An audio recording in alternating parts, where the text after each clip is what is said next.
Hoje você vai ver talvez o vídeo mais bombástico que você já viu de Kabbalah. Pelo menos aqui na série do Zohar Diário, não vou ser tão pretensioso. Se você acha que conhece os 72 nomes de Deus, você vai ter um grande choque depois da vinheta. Eu sou Yair Alon e esse é o Zohar Diário.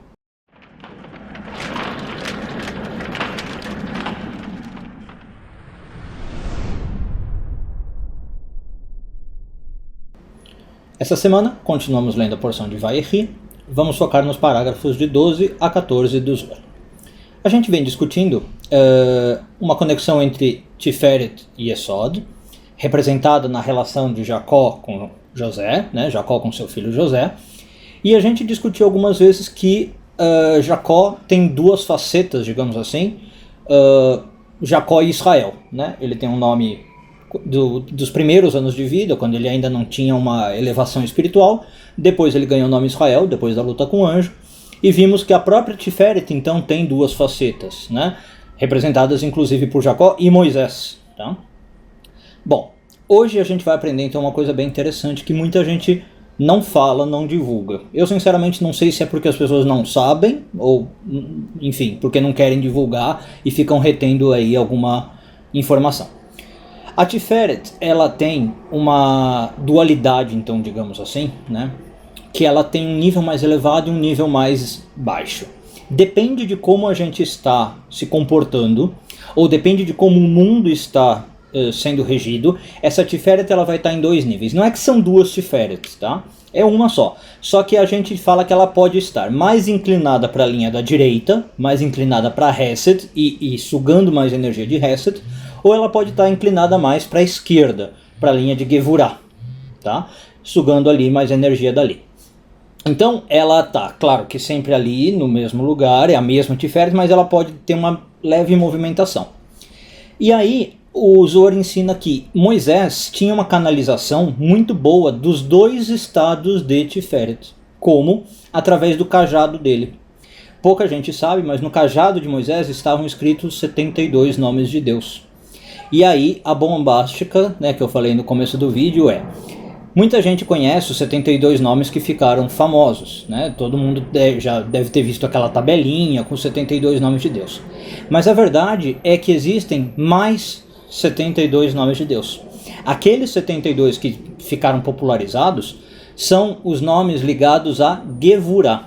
São os nomes quando Tiferet está mais conectada à linha da esquerda, que a gente chama de julgamento. O Zohar fala que é a linha do julgamento. Mas existem 72 nomes de misericórdia. Existem 72 nomes ligados a Hesed, ao lado direito. Bom, do que isso implica?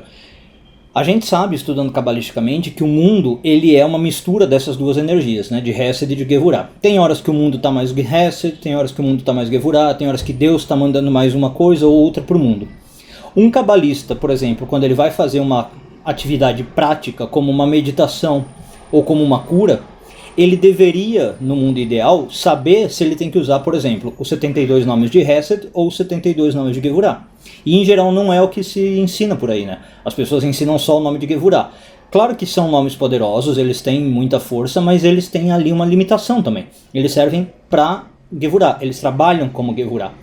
Então, por exemplo, todo mundo fala do nome de cura, Mem Hei Shin.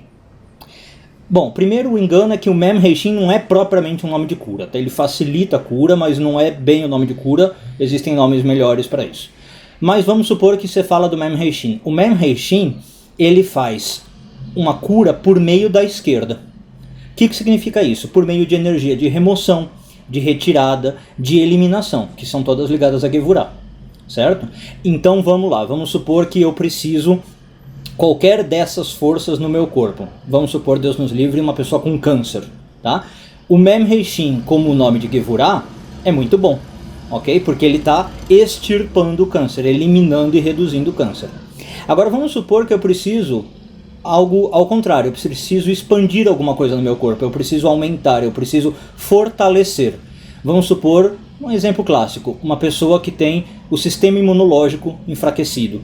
Uma pessoa que tem lupus, aquelas doenças autoimunes onde o corpo ataca o próprio corpo. Nesse caso, eu não deveria usar o nome de Gevurah. porque eu vou enfraquecer ainda mais, certo? Vamos supor, a pessoa já tem poucos glóbulos brancos, ou o sistema linfático dela não funciona, o sistema imunológico. Então o que eu quero é crescer, fortalecer, e isso são características de Hesed. Então eu teria que usar um nome equivalente, tá, de Hesed, que não é o Mem Reishim, é um nome que você tira também por um código cabalístico, e você tem um nome de cura, digamos assim, do lado de Hesed, ou seja, ele promove a cura não pela extirpação, mas pela expansão. Então o Zohar encerra esses 3 paragrafinhos que a gente está falando, dizendo que Moisés tinha total controle sobre os 2 lados. Né? A gente falou que ele chegou num nível de Tiferet extremamente elevado, de profecia extremamente elevado, e que no cajado dele ele tinha, então, de um lado gravado 72 nomes de Hesed, e do outro lado 72 nomes de Gevurah. E ele sabia então agir dos 2 modos, quando precisava com Gevurah, quando precisava com Hesed. Por exemplo, nos fenômenos das 10 pragas, quando ele lidava com o povo de Israel, cada vez ele ia usando um tipo de energia. Um bom dia a todos.